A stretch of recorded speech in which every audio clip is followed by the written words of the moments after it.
Biografi RM Muhammad Subuh Sumowadojo adalah pendiri PPK Susila Budi Dharma. Muhammad Subuh dilahirkan di Kedung Yati, Semarang pada hari Sabtu pada tanggal 3 Maulud tahun 1831 atau tanggal 22 Juni 1901 pada jam 5 pagi. Sejak lahirnya, Muhammad Subuh diasuh dan dibesarkan oleh eyangnya, RM Suwardoyo.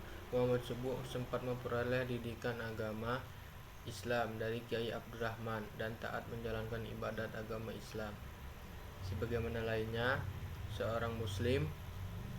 Ketika beliau pindah dan bekerja di Balai Kota Balai Kota Semarang pada usia 24 tahun, beliau menerima latihan kejiwaan.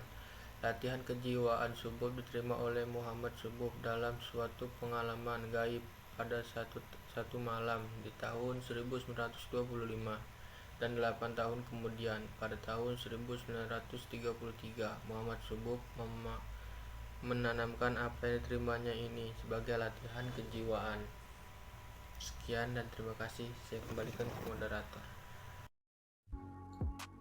Baik, materi selanjutnya akan dibacakan oleh Uswatul Hasanah dan kepadanya dipersilakan. Baik, Assalamualaikum warahmatullahi wabarakatuh.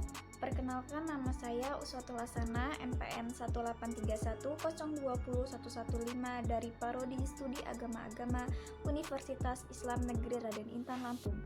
Di sini saya akan menjelaskan tentang pola dasar pengertian latihan kejiwaan Sibut, itu meliputi beberapa aspek.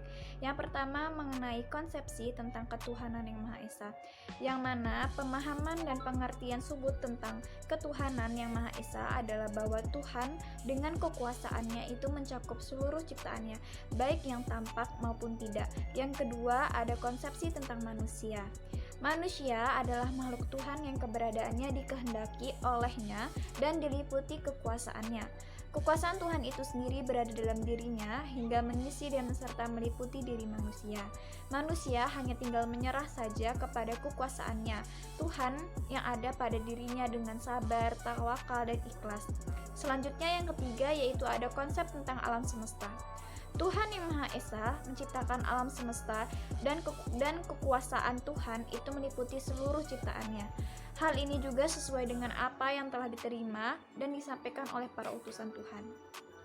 Yang keempat, ada konsep tentang kesempurnaan. Tiada kesempurnaan kecuali Tuhan yang Maha Esa.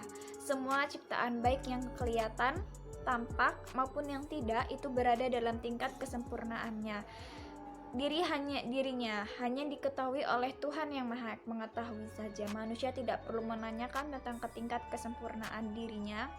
Yang perlu bagi manusia adalah untuk menyerah sepenuhnya kepada kekuasaannya agar menjadi orang yang sempurna sesuai kodrat yang ditentukan Tuhan baginya.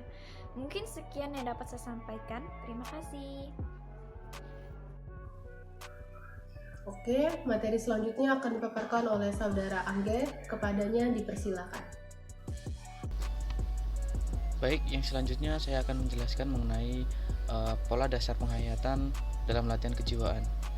Di samping pola dasar pengertian latihan kejiwaan, juga ada pola dasar penghayatan dalam latihan kejiwaan yang meliputi beberapa aspek sebagai berikut, yaitu ada 3 aspek, yaitu perilaku spiritual, pedoman penghayatan, dan juga kelengkapan fisik dan material.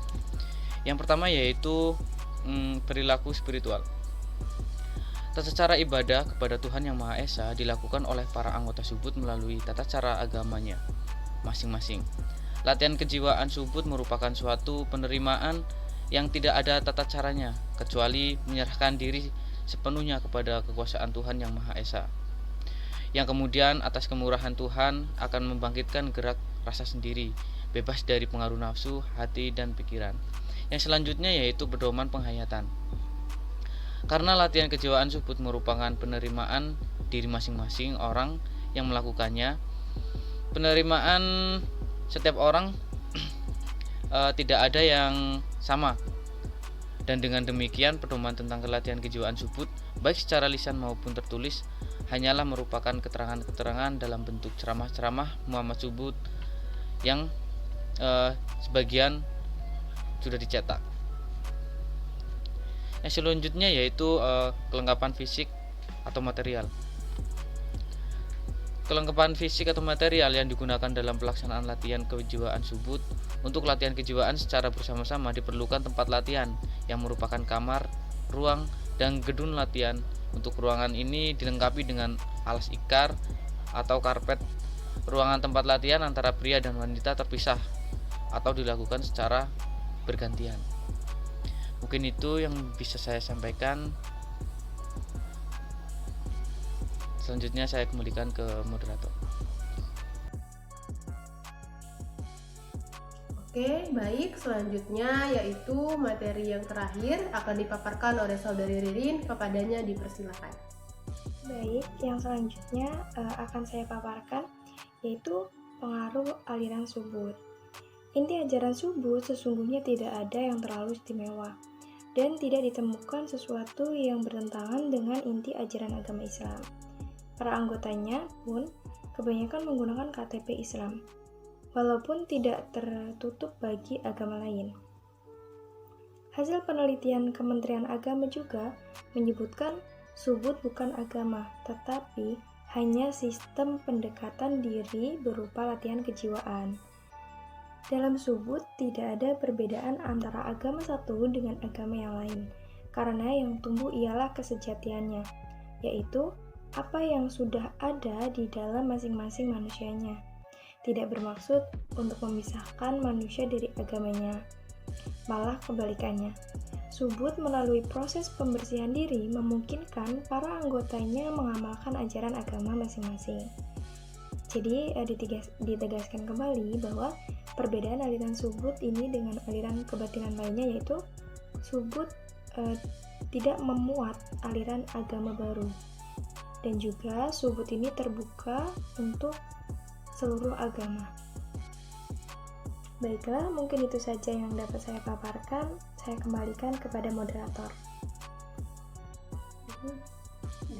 Sekian pemaparan dari kelompok 5. Jadi yang dapat disimpulkan adalah aliran kebatinan Subud adalah aliran kebatinan yang mengajarkan cara mendekatkan diri kepada Tuhan melalui sikap pasrah dalam latihan kejiwaan, serta mengosongkan pikiran, nafsu, dan rasa serta pasrah karena dipandang sebagai penghalang antara hubungan antar manusia dengan Tuhannya.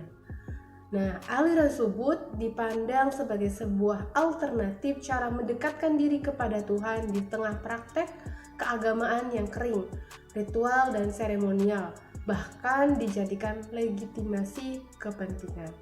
Sekian pemaparan dari kami. Bila ada kesalahan kami mohon maaf, bila ada kekurangan kami juga mohon maaf. Billahi fisabilil haq fastabiqul khairat. Wassalamualaikum warahmatullahi wabarakatuh.